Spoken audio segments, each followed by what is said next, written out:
38장 찬양을 부르면서 이월 대제를 나누게 되겠습니다.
너희 권능 있는 자들아 영광과 능력을 여호와께 돌리고 돌릴지어다. 여호와께 그의 이름에 합당한 영광을 돌리며 거룩한 옷을 입고 여호와께 예배할지어다. 여호와께서 자기 백성에 힘을 주시며 여호와께서 자기 백성의 평강의 복을 주시리로다. 아멘. 사랑하시는 아버지 하나님, 오늘도 거룩하고 복된 주의 날, 주의 백성된 저희들 주님 전에 모여서 마음과 뜻과 정성 모아 이 시간 예배 드리오니 홀로 영광 받아 주시고 아버지 하나님의 말씀을 통해서 우리가 어떠한 존재이며 우리의 사명이 무엇인지를 깨달을 수 있는 시간 되어지기를 원합니다. 지난 삶 속에서 아쉽고 우리에 있는 여러 가지 죄악과 허물들 용서하여 주시오며 주님 말씀을 우리에게 소망이 되어지게 하시고 세상을 이길 수 있는 담대한 믿음 되게 하옵소서. 여전히 코로나19가 기승을 부리고 있고 점점 여러 가지 어려움을 겪고 있는 사람들이 많이 있습니다.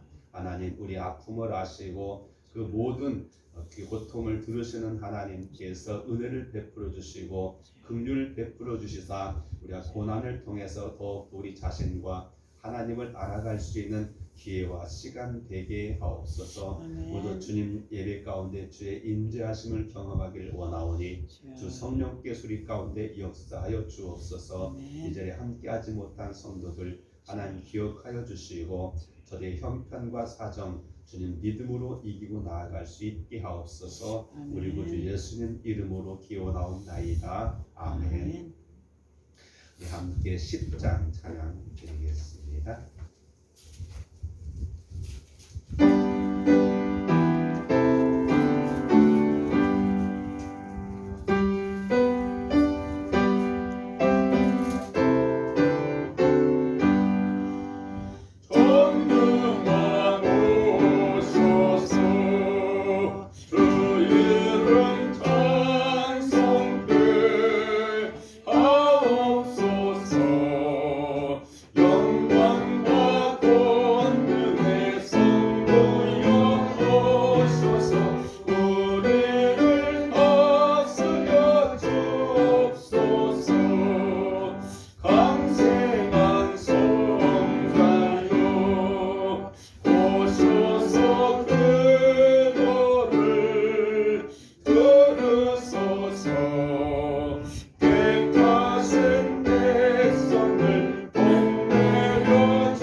하시느니 아버지 이름을 거룩하게 하시며 아버지의 나라가 오게 하시며 아버지의 뜻이 하늘에서와 같이 땅에서도 이루어지게 하소서. 오늘 우리에게 일용할 양식을 주시고 우리가 우리에게 잘못한 사람을 용서하여 준 것 같이 우리 죄를 용서하여 주시고 우리를 시험에 빠지지 않게 하시고 악에서 구하소서. 나라와 권능과 영광이 영원히 아버지의 것입니다. 아멘.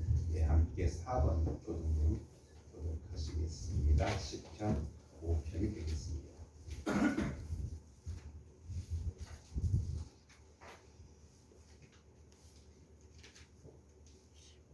여호와여 나의 말에 귀를 기울이사 나의 심정을 헤아려 주소서. 나의 왕 나의 하나님이여 내가 부르짖는 소리를 들으소서. 내가 주께 기도하나이다. 여호와여 아침에 주께서 나의 소리를 들으시리니 아침에 내가 주께 기도하고 바라리이다.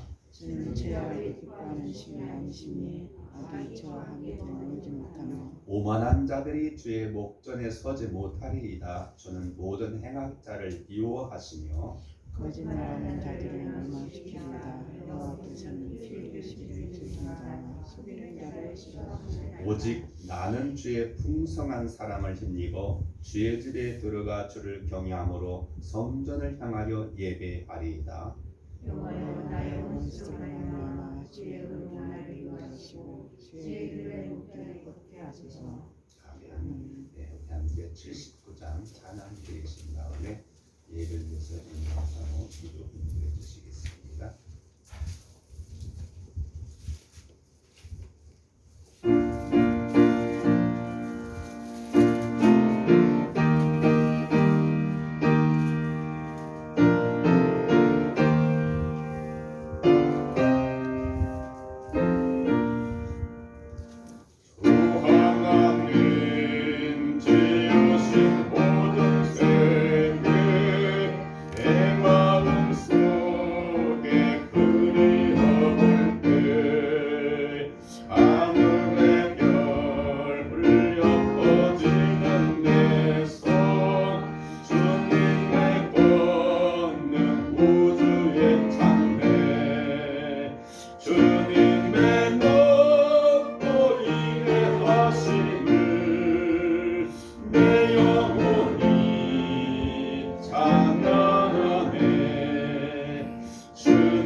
귀한 주님의 날을 허락하여 주셔서 우리 성도들을 지금 성전으로 불러 모아 주시고 경건히 예배할 수 있도록 하여 주시네 진심으로 감사함을 드립니다. 아버지, 저희들 사상해졌고 또 현실만 보고 믿음이 없는 저희들입니다. 언제부터인가 열정이 사라지고 열심이 사라지고 정말 저희들 첫 신앙을 회복할 수 있도록 주님 도와주시옵시기를 간절히 빌고 원합니다.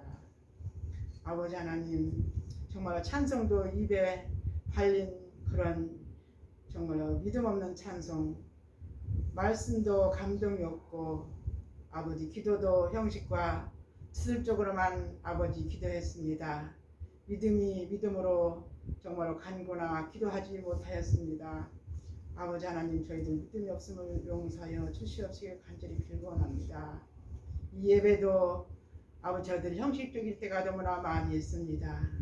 아버지 하나님, 저희들 이 시간 주님을 만날 수 있도록 하여 주시고 성공하는 예배로서 주님 앞에 영광 돌릴 수 있도록 하여 주시옵시길 간절히 빌고 원합니다. 아버지 하나님, 무엇보다도 우리 부건교회가 너무 약한 가운데 있습니다. 정말로 옛날을 뒤돌아볼 때도 너무 많이 있었고 회상할 때가 많이 있습니다. 아버지 하나님, 우리 교회를 사랑하여 주시옵시기를 간절히 빌고 원합니다. 무엇보다도 새 가족이 늘어날 수 있도록 하여 주시옵소서. 아버지, 우리 교회가 부흥하고 성장할 수 있도록 하여 주시고 주님께서 이루시고자 하신 일들 정말로 우리 교회를 통해서 아버지 이룰 수 있도록 하여 주시옵시길 원합니다.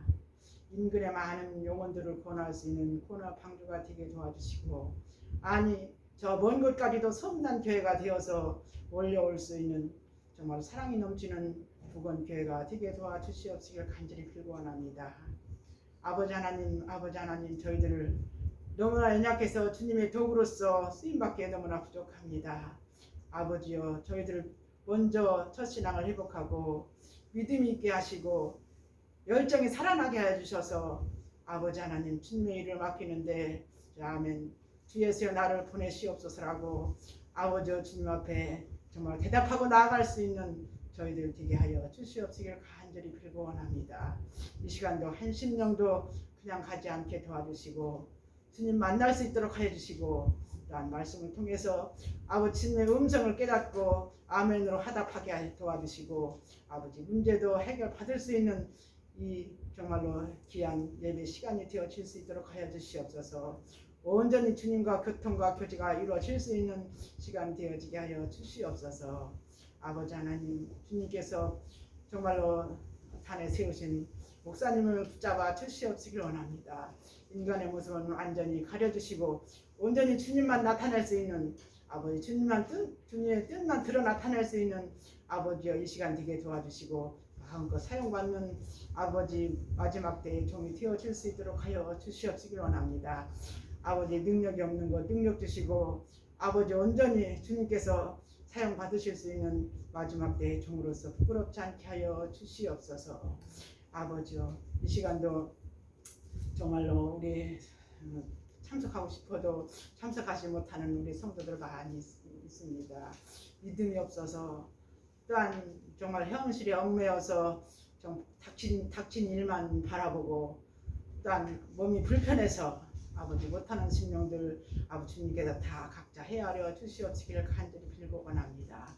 그래서 우리 교회가 아버지 주님 앞에 영광 돌릴 수 있는 정말 주님께서 칭찬받을 수 있는 그런 교회가 되게 하여 주시옵소서. 마치는 시간까지 함께 할 줄 믿사옵고 거룩하신 예수님의 이름으로 감사하며 기도드리옵나이다. 아멘.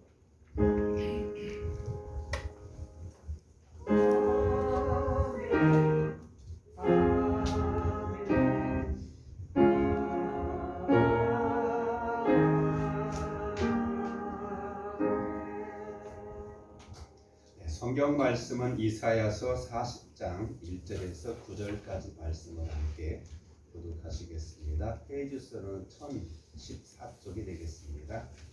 성경 이사야 40장 1절에서 9절까지 말씀 함께 교독하시겠습니다.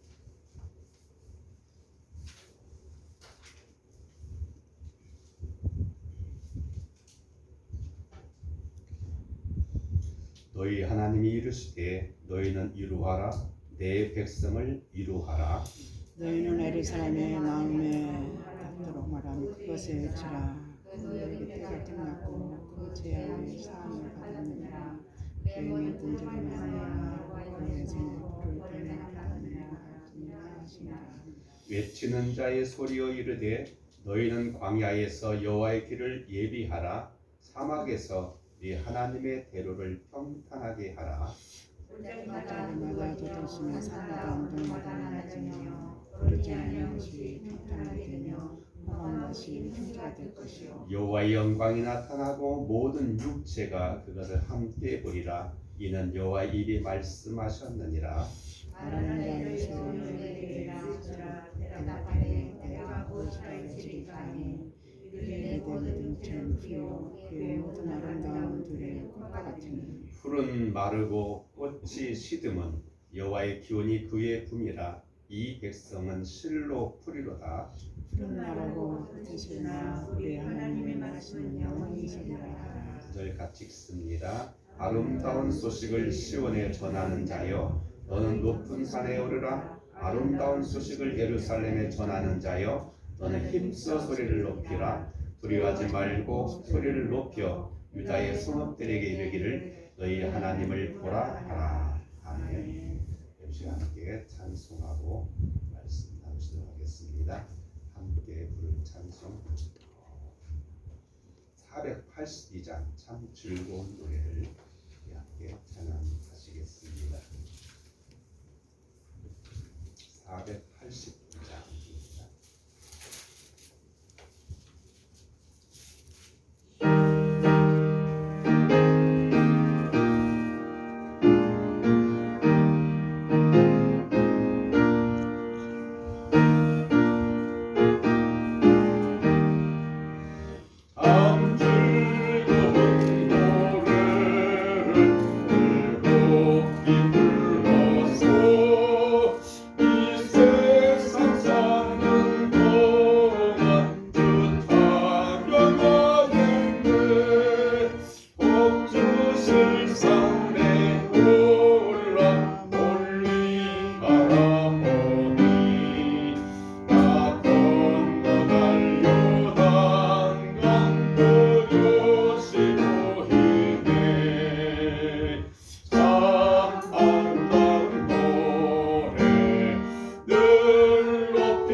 우리가 신약 성경을 보면 복음으로 시작됩니다. 복음이란 기쁜 소식 또는 좋은 소식, 오늘 본문 속에서 나온 것처럼 또는 아름다운 소식, 이런 것이라고 볼 수가 있겠습니다.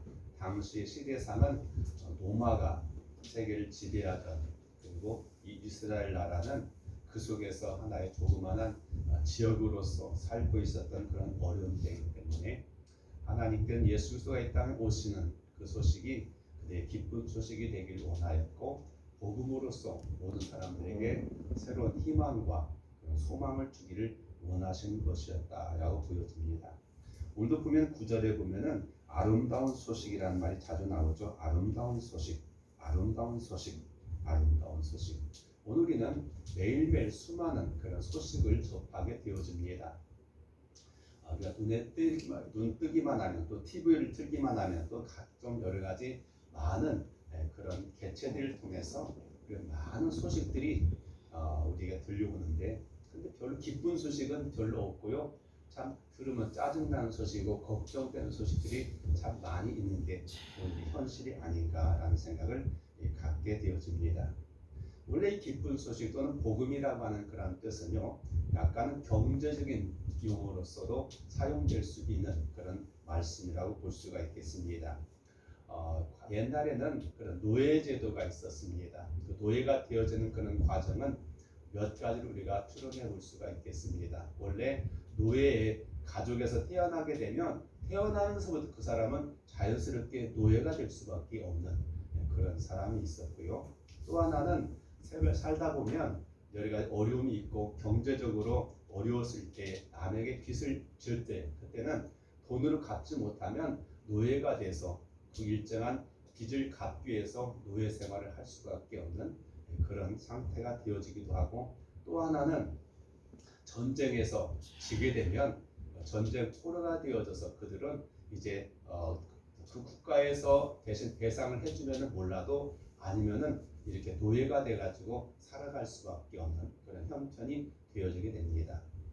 이스라엘 백성들 같은 경우는 몇 번에 걸쳐서 그런 생활을 하게 되어졌죠. 원래 처음에 그들이 애굽 땅에 내려간 것은 보다 어려운 그 기근을 피하기도 있었고, 또는 그의 아들 가운데 하나인 요셉이 그곳에 터를 잡고 그 가정을 초청함으로써 그들은 기꺼이 자원해서 갔습니다. 그러나 세월 흐르고 정권이 바뀌고 그들은 애굽에서 자연스럽게 노예 민족으로 살아갈 수밖에 없었죠. 하나님께는 그들의 그 한탄과 그들의 여러 가지 한숨과 어려움들을 들으시고 모세를 통해서 그를 구원자로 이스라엘 백성을 이끌어내고 하나의 나라를 건설할 수 있는 그런 기틀을 마련해 주었습니다. 그리고 그들은 가나안 땅에 정착하게 되어졌고 나라를 이루었습니다. 그런데 그들이 그런 하나님의 은혜를 잊어버렸을 때, 그래서 우상을 섬기게 되어지고 하나님의 거룩한 백성으로서의 그런 거룩함을 잃어버렸을 때, 하나님께 그들에게 인생 채찍과 막대기를 통해서 국가들을 동원해서 그 나라가 멸망당하게 만들었죠. 그래서 먼저 북이스라엘이 아수르에서 멸망당해서 전 세계에 흩어지게 되고, 그 땅에는 이방인들이 살 수 있도록 그렇게 만들었습니다. 그 다음에 유다도 역시 얼마 갖지 못해서 BC 582년 정도에서 바벨론에 의해서 멸망당하게 되어지고, 그 가운데 유력한 사람들, 좀 인간으로서 좀 쓸모가 있고 재능이 있고 귀족 집안 이런 모든 사람들, 왕을 비롯해서 다 바벨론으로 끌려가는 그런 신세가 되고 말았던 것입니다. 오늘 본문의 배경은 그와 같은 바벨론 포로 시절에 살고 있는 그들에게 전해지는 하나님의 위로의 말씀과 아름다운 소식의 내용이 그들에게 선포되어지고 있죠. 이것은 이사야 선지자를 통해서 예언되어진 그런 말씀이라고 보여집니다. 하나님께서는 미래에 그들에 대해서 이런 큰 어려움과 공경에 처했을 때, 사실 우리가 우리 힘으로서는 노예 생활에서 벗어날 수 없고 어떤 새로운 변화를 이끌어낼 수 없다고 한다면, 사람들은 그야말로 절망 속에 살아갈 수밖에 없습니다. 살아도 사는 것이 아니고 하루하루가 지옥 같은 삶이 될 수밖에 없었던 그들에게 오늘 하나님께서는 위로하라고 거듭해서 말씀하고 계시는 그런 내용이 오늘 본문의 내용이라고 볼 수가 있겠습니다. 우리가 이 어려움을 우리가 살다 보면 당하게 되었습니다. 지금도 우리가 코로나19라고 하는 이 바이러스에 의해서 온 세계가 큰 어려움과 공경에 처해져 있죠. 물론 이 가운데서도 어떤 사람들은 왕창 돈을 벌고 살만 난다고 한 사람이 있는가 하면 또 많은 사람들은 이것 때문에 목숨을 잃기도 하고 도대체 못 살겠다라고 그렇게 거리로 뛰쳐나오기도 하고 또 삶을 포기하는 그런 사람들을 볼 수도 있습니다. 중요한 것은 이런 어려운 상황이 부딪혔을 때 우리 믿음의 사람들은 어떤 시각으로 그것을 바라보고 어디에서 해결책을 우리가 발견해야 되는가가 이것이 오히려 우리에게 유익이 될 수도 있고 우리가 오히려 기회가 될 수 있는 그런 삶이 될 수도 있습니다. 물론 하나님께서는 자기 백성들을 사랑하신다고 말씀하고 계십니다. 그리고 우리로 하여금 피할 길과 우리로 하여금 반석과 방패가 되어주는 것이 하나님이신 줄로 믿습니다. 사람들은 그렇게 말하죠. 우리가 이런 큰 어려움과 공경에 처했을 때 참 재수 없다, 참 내 팔자가 사납다 하는 그런 식으로 운명론적으로 접근한 사람이 있습니다. 그 말은 어떤 의미에서는 체면이라고 볼 수가 있겠죠. 그래, 뭐 내가 어떻게 할 수 있어?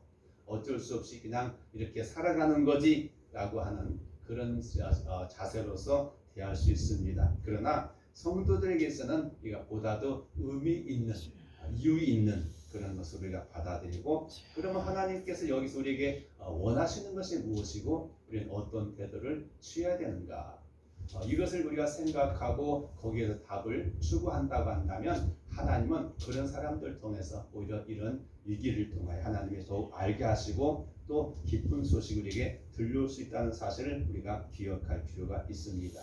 이것을 일찍 깨달았던 그런 시인은 시편 119편에 보는 것이 우리가 고난당한 것이 나에게 유익했다라고 고백하기도 하죠. 또는 내가 전에는 그릇 행하였는데 이 고난이 나로 올바른 길로 나아갈 수 있는 그런 기준이 되어졌고 전환점이 되었다라고 하는 그런 고백도 있게 되어진다고 하는 사실인 것입니다.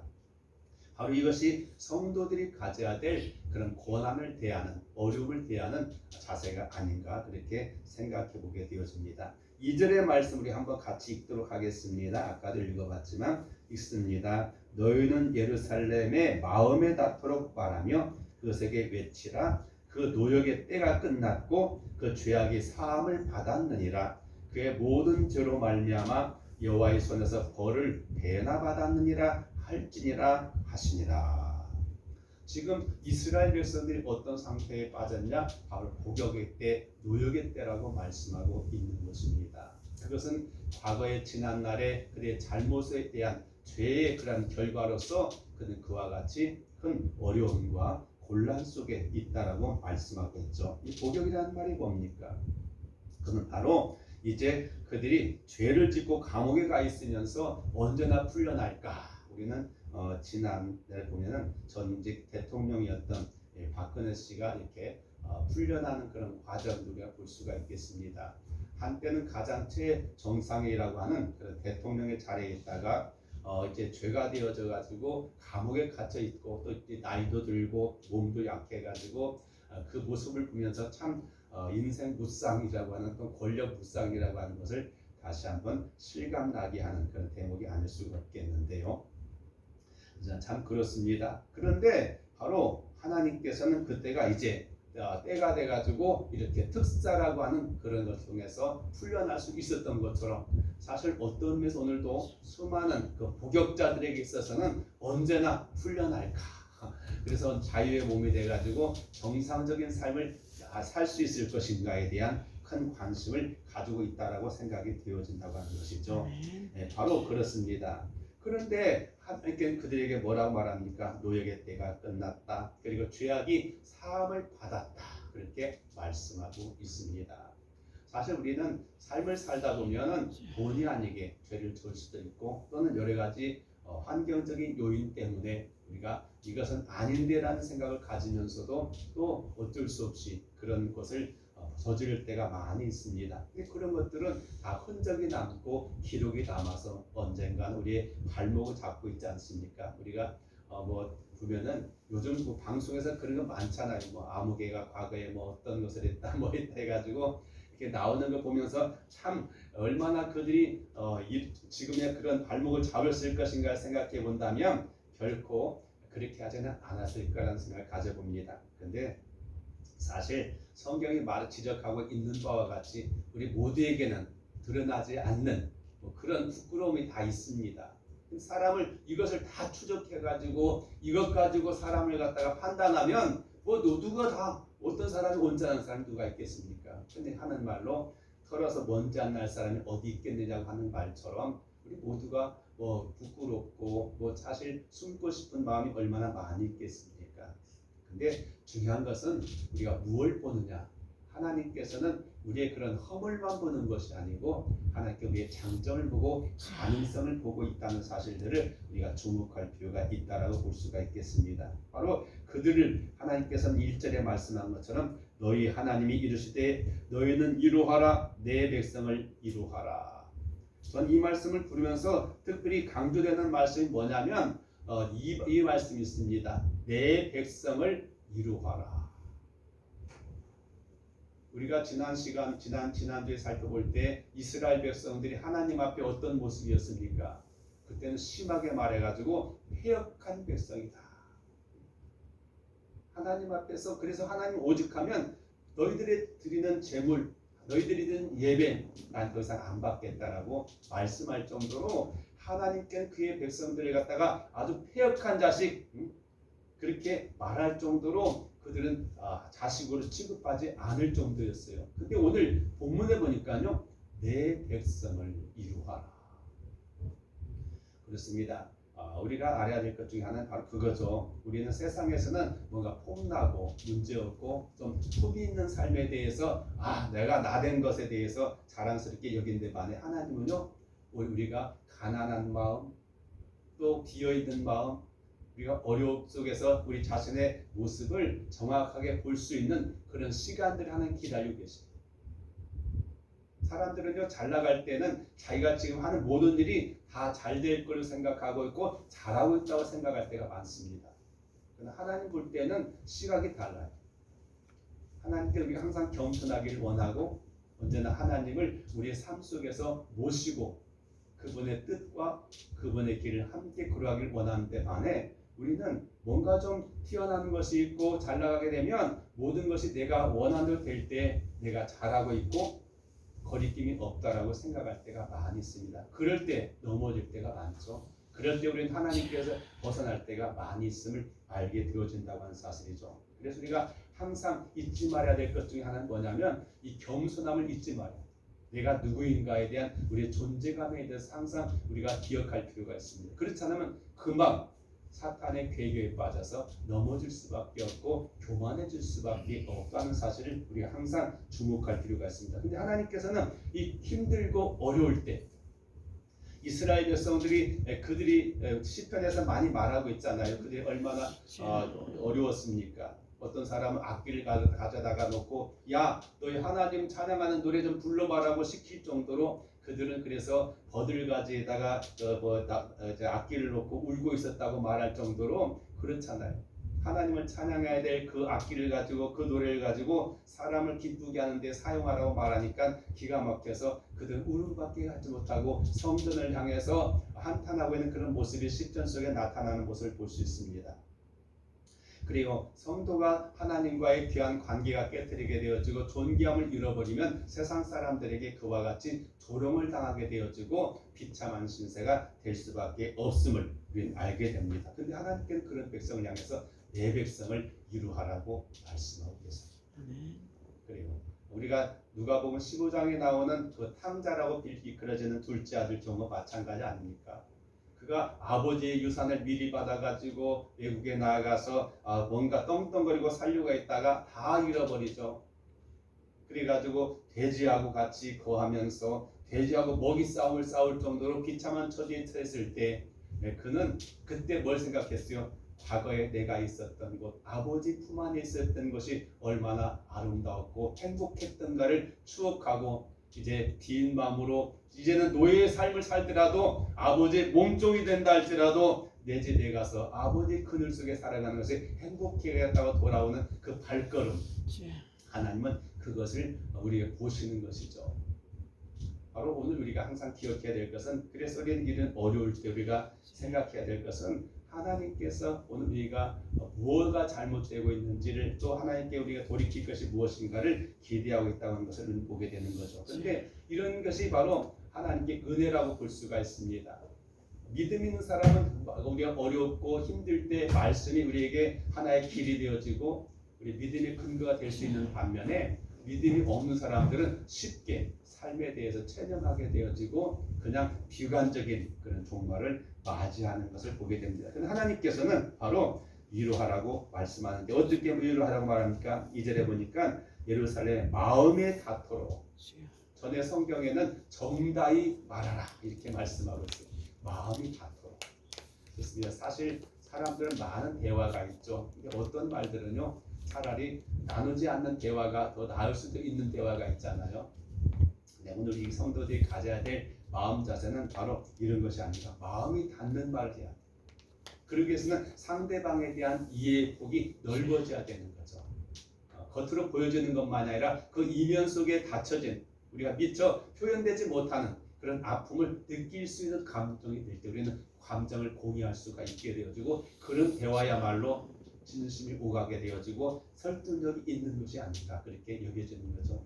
사실 오늘날 우리는 정보의 홍수 속에 살고 있습니다. 그런데 수많은 정보가 우리 가슴에 와닿는 게 별로 없는 게 많아요. 그냥 들으면 그냥 그런갑도 하고, 아니 안 들어도 상관없는 이야기가 우리를 혼란스럽게 만든 세계 속에 살고 있는 걸 보게 됩니다. 그러나 주님은 그것을 아주 가깝게, 친근하게, 정말로 속이 뜬 말씀을 바로 증거하도록 하면서 위로하라고 말씀하고 있는 거죠. 바로 이게 하나님의 크신 은혜라고 볼 수가 있겠는데, 그 내용이 바로 노역의 때가 끝났고, 그리고 죄악의 사함을 받으리라 말씀하시면서 이제 더 이상 너희들의 그런 어려움이 없게 되어질 거라고 하는 그런 기대를 던져주고 있다고 하는 사실이죠. 바로 여기서 중요한 게 바로 하나님의 성령의 역사하심이 아닌가, 그렇게 우리가 생각해 보여집니다. 똑같은 말이라 할지라도 정말 우리가 진심으로 우리에게 위로가 되어지고 큰 소망이 되어줄 수 있는 그런 말씀이 우리에게 큰 기쁨이 되어진다, 그렇게 보여진다고 하는 사실이죠. 그러면서 이제 말씀하십니다. 3절에 외치는 자의 소리여 이르되 너희는 광야에서 여호와의 길을 예비하라. 사막의 소리 하나님의 대로를 평탄하게 하라. 요즘 우리 지역에 보면은 많은 그런 길들이 막 나고 있어요. 자동차 전용 도로도 생기게 되어지고 고속도로도 만들게 되어지고 이런 걸 보게 되는데요. 과거 이스라엘 백성들이 광야를 건너서 이제 올 때 사실은 한 40일 정도면은 예굽에서 가나안 땅에 올 수 있는 충분한 시간입니다. 지금 같으면 차로 가면 하루도 안 걸리는데, 어쨌든 그런 거리를 갖다 그들은 얼마 걸렸어요? 40년 걸렸잖아요. 왜냐하면 다 이리저리 막 피해다니면서 막 그렇게 했습니다. 하나의 훈련장이었다고 볼 수가 있겠죠. 그런데 오늘 본문에 특이한 게 있습니다. 바로 4절에 보면 골짜기마다 도두어지고 산마다 언덕마다 낮아지고 고르지 않은 것이 평탄하게 되고 험한 것이 평지가 될 거다. 이 말씀을 통해서 생각나는 게 뭐냐면, 요즘 우리 보면은 우리나라 도로를 참 잘 내요. 고속도로나 이런 자동차 전용도로 낼 때 어떻게 냅니까? 그냥 직선 뚫고 나가요. 그냥 원안에 딱 그려놓고, 그래서 정말 낮은 데 있으면 그냥 산 깎아서 다 메워놓고, 산이 너무 높으면 굴 뚫어버리고 아니면 다리 놔가지고 건너가게 되어지고 그래요. 왜 그렇게 해요? 거추장스럽고 없게 만들고 신속하게 가기 위해서. 근데 이 말씀이 오늘 본문에 보니까요, 그 말씀이 기록되어져 있는 거예요. 옛날에 대부분의 길들은 어떻게 만들었습니까? 그 지형에 따라서 강을 좀 피해가지고 또는 좀 평탄한 길 따라서 뭐 산을 피해가지고 이렇게 해가지고 꼬불꼬불 하더라도 그렇게 갈 수밖에 없었어요. 일반적인 길이었습니다. 근데 하나님께 보면 요즘 시기에요. 고속도로 내는 것처럼 뭐 그냥 그렇게 말씀합니다. 골짜기가 있어? 깊어? 채우면 되지. 뭐가 있어? 깎으면 되지. 뚫으면 되지. 놓으면 되지. 와, 그래요. 그 말씀은 하나님께서 그의 백성들을 구원하시기 위해서 그 인지하시는 데 있어서 거리낌이 없도록 그게 하나님의 마음속에 다급함과 그 백성에 대한 사랑하는 열정이 있는 것을 말씀하고 있는 거죠. 하나님은 그 백성들이 고난 당한 것에 대해서 결코 기뻐하지 않습니다. 때로는 고난이 필요하지만 그것은 하나님께 일부러 주신 고난이 아니라 우리의 선택이라고 볼 수가 있겠고 우리의 과오라고 볼 수가 있겠습니다. 2절에 말씀했던 것처럼 바로 여호와의 손에 벌을 대납받았다고 하는 것처럼 이런 교훈이 없다고 한다면 사람들이 교만해지고 참으로 사람들이 가벼워져요. 좀 다른 이야기 같은데 요즘 들어서 참 그런 것들을 많이 느끼게 되어요. 요즘에 그 법정에서 어떤 판사들이 내리는 형벌 보면요, 이 없는 것 같아요. 그래서 어떤 데 보면은 정말로 말도 안 되는 잘못을 저질렀는데 나이가 좀 어리다고 그의 범죄 형상 보면 어른보다 더 참혹하고 나쁜 짓 해가지고 지금 피해본 사람이 있는데 그냥 그래가지고 그냥 집행유예하든지 아니면 그냥 없어요. 피해당한 사람은 정말로 고통겹게 있고 어려운데 그렇게 괜찮았다고요. 그러고 보면 앞으로 어떻게 될까 생각 걱정돼요. 그래서 애들도 일부러요 자기들은 잘못하더라도 벌 안 받는다고 생각해가지고요 얼마나 나쁜 짓들을 마음껏 하는지 몰라요. 어른도 상상할 수 없는 죄를 많이 저질러. 실수를 하거나 몰라서 그랬다고 한다면 충분히 기회를 줘야 되고 이해를 해야 되는데 아니 그걸 다 이용해가지고 하는데도 불구하고 법에서 그냥 나이 제한해가지고 상황에 따르지 않고 그렇게 하다 보니까 그냥 괜찮다 보니까 정말로 이거 큰일 났다 생각이 들어요. 범죄를 조장하는 것 같아요. 어릴 때부터 그런 마음가짐으로 살다 보면 어떻게 될까라는 염려가 되어졌는데 성경은 결코 하나님의 용서는 그런 용서가 아니죠. 충분한 그걸 통해서 우리의 잘못을 깨닫고 거기에 정말 돌이키고자 하는 그런 마음을 가졌을 때는 하나님께 기회를 주시고 열어주시지만 잘못을 잘못했다고 말해주고 거기에 따라서 우리가 고통을 느낄 수 있도록 하는 우리를 그렇게 만드셨잖아요.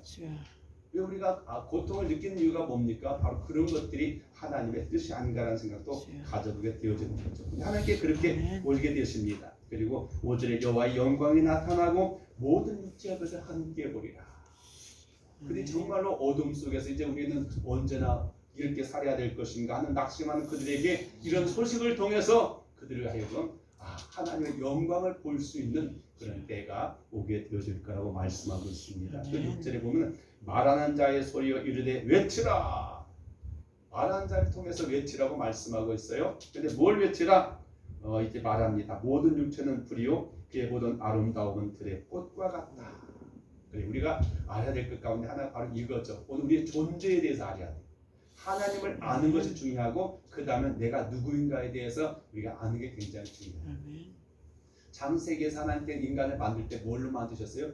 티끌로 만들었다고. 티끌로 만들었다. 그래서 사실 우리가 자랑스럽게 여기지만은 원재료를 따지면 별거 없어요. 그러면 아시잖아요. 우리가 그래서 요즘 화장을 많이 하시는데 화장장 가가지고 그냥 화장해가지고 오면은 제 조금이잖아요. 그냥 그 항아리에다가 그냥 넣으면 얼마 안 되는 게 우리 현실이요. 땅에 묻어도 좀 지나고 나서 보면은 어디 있는지 모를 정도로 흙으로 돌아가 버린 우리 인생. 재료를 따지면 별거 아니에요. 하나님의 영이 떠나가 버리면 우리는 별것도 아니에요. 가치도 없어요. 거기다 쓸 때도 별로 없는 그런 조그마한 존재. 그래서 바로 우리가 이걸 알아야 돼. 우리 현실을 지켜야 돼. 근데 사람은 정말로 교만해가지고 자기가 뭐나 된 것처럼 그냥 하나님께 대해서도 막 큰 소리치고 그냥 아나부인적인 그런 삶을 살아갈 때가 많이 있는 걸 보게 되는데요. 이 외치는 자가 있고 말하는 자가 있다고 말씀하십니다. 모든 아름다운 들의 꽃과 같다. 그리고 아까 잠깐 뭔가 검색해 보면서 보니까요. 우리가 조선시대 때 그 왕비들 있잖아요. 왕비들의 평균 수명에 대해서 나왔더라고요. 얼마 정도 살았을 것 같습니까? 왕비들의 평균 수명이요. 그들은 최상의 그런 혜택을 본 사람도 있잖아요. 먹을 것도 그렇고 모든 환경도 그런데 근데 평균 수명이 51살밖에 안 돼요. 일반 양반들의 가족 속에서 주부들의 평균 수명이 몇 살인가 봤더니요. 47살밖에 안 돼요. 그래요. 별거 아니더라고 보니까 그렇게 살았더라고요 그들이. 그래요. 그러니까 오늘 우리는 그들에 비해서는 얼마나 건강하게 우리 행복하게 살는지 몰라요. 그런 의미에서 우리는 자부심을 좀 가질 필요 있겠어요. 그러나 그럼에도 불구하고 사실 우리가 자랑하는 게 뭡니까? 뱃세 해봤자 사실 그렇지 않아요. 별거 아니. 우리가 볼 때는 하겠는데요. 실제로 하나님의 시각에서 보면은 천년이 하루 같은 그 하나님 앞에는 아무것도 아닌 게 우리 인생일 수밖에 없어요. 그래서 우리는 항상 그런 우리의 한계를 우리가 알고 살아가는 것이 얼마나 중요한 것인가라는 생각을 갖게 되어진다고 하는 사실이죠. 그래요. 그럴 때 우리는 사실 그게 큰 안목으로 주님과 함께 사물을 바라보고 시간을 바라볼 수 있는 그런 자세가 필요하지 않겠는가라는 생각을 가져보게 되어집니다. 여기 7절에 말씀했던 것은 풀은 마르고 꽃이 시듬이 여호와의 기운이 그의 품이라. 이 백성은 실로 풀이로다. 풀은 마르고 꽃은 시드나 우리 하나님의 말씀은 영원히 서리라. 그래요. 그래서 우리가 무슨 하나님의 말씀을 바라보는 자, 그 말씀은 영원히 하나님의 뜻을 이루면서 우리 가운데 생명이 되어지고 믿음이 된다고 말씀하고 있죠.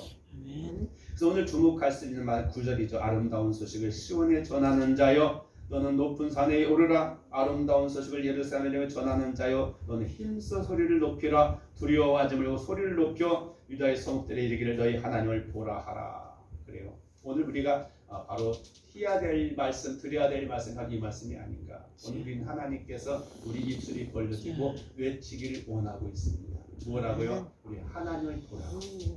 하나님을 보라고. 점점 이런 말씀들이 필요하지 않겠는가 그런 생각을 우리가 갖게 되어진다고 하는 사실이죠. 세상엔 좋은 것처럼 보이는 꽃처럼 좋은 것 보이지만은 꽃의 그 영화가 별로 안 되더라. 이 바깥에 보는 게 여름에 그 공작 성자 같은 건 참 정말 화려하고 이뻐요. 세상에 어쩜 이렇게 이쁜가 하는데 아침에 피웠다가 저녁에 져버리더라고. 참 그래요. 그게 바로 우리가 볼 때 자랑스럽게 해봐야 큰 소리 치면 그냥 시들어버리더라고요. 우리가 세상에 다 그런 것 같아요.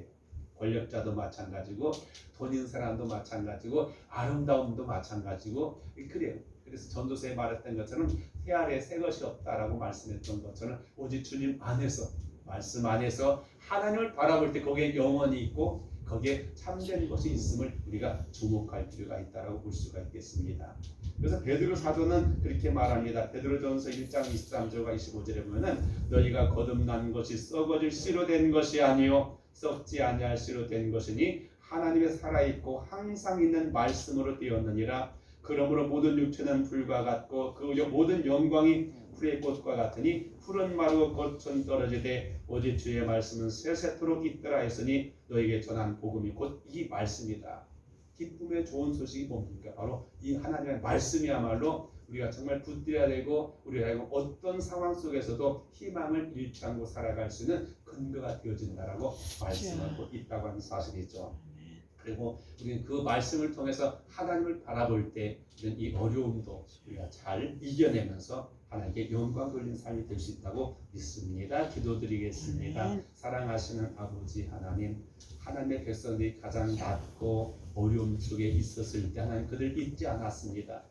그들 가운데 어떤 사람 하나 우리 버렸다고 생각했고 이제 우리 인생은 우리 민족은 미래가 없다고 생각했을지도 모르겠지만 하나님은 그 백성을 위로하라고 말씀하셨고 외치는 자를 통해서 하나님의 소식을 아름다운 복된 소식을 전함으로써 다시금 그에게 새로운 희망을 주신 것처럼 오늘 이 시대에 살아가는 저희들에게도 주의 말씀만이 참 위로가 되어지고 우리의 미래의 소망이 되어짐을 믿습니다. 우리 하나님을 바라보게 하시고 그의 말씀을 우리 마음에 간직하게 하옵소서. 예수님 이름으로 기도드리옵나이다. 아멘. 네, 함께 찬송은 370장 찬양 드리겠습니다.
경제적으로 많이 일어나더라고요. 우리가 다 조심해서 그 걸리지 않기를 원합니다. 그래서 빨리 종식되었으면 좋겠습니다. 헌금 광고드립니다. 16,000원 강은순 여사님, 윤지현 여사님, 강찬우, 강성수, 양경희 여사님 가정드리고요. 저희까지 감사함을 드렸습니다. 드리님을 강할 때 감사드리겠습니다.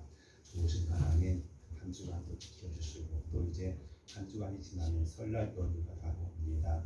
아버지 하나님 모든 가족들에게 주의 크신 은혜로 함께 하셔서 믿음으로 하나 되게 하시고 또 모든 어려움들을 이겨낼 수 있는 힘과 용기들을 나눌 수 있는 귀한 시간을 되게 하여 주옵소서. 아버지 하나님 오늘 말씀처럼 우리가 어렵고 힘겨울 때 주의 이루는 그리고 주님의 말씀을 하나님 바라볼 수 있는 영적인 안이 열려지게 하옵소서. 예수님의 이름으로 축복하며 감사기도 드립니다. 아멘. 이렇게 눈으로 서로 안부하시고 함께 일어나셔서 373장 찬송 드리고 축소드리고 마치겠습니다. 373장 고요한 가다는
회복되어지며 주님의 말씀처럼 우리가 참 기쁜 소식을 통해서 아름다운 소식을 나눌 수 있는 우리 모든 성도들, 가족들, 이 나라 또 온 세계가 되게 하옵소서. 이제는 우리 구주 예수 그리스도의 은혜와 아버지 하나님 극진하신 사랑하심과 성령의 내주 감동의 역사하심의 은혜가 오늘도 믿음을 예배드린 모든 성도, 가정, 교회 위에 지금부터 영원히 함께 하시길 간절히 축원하옵나이다. 아멘.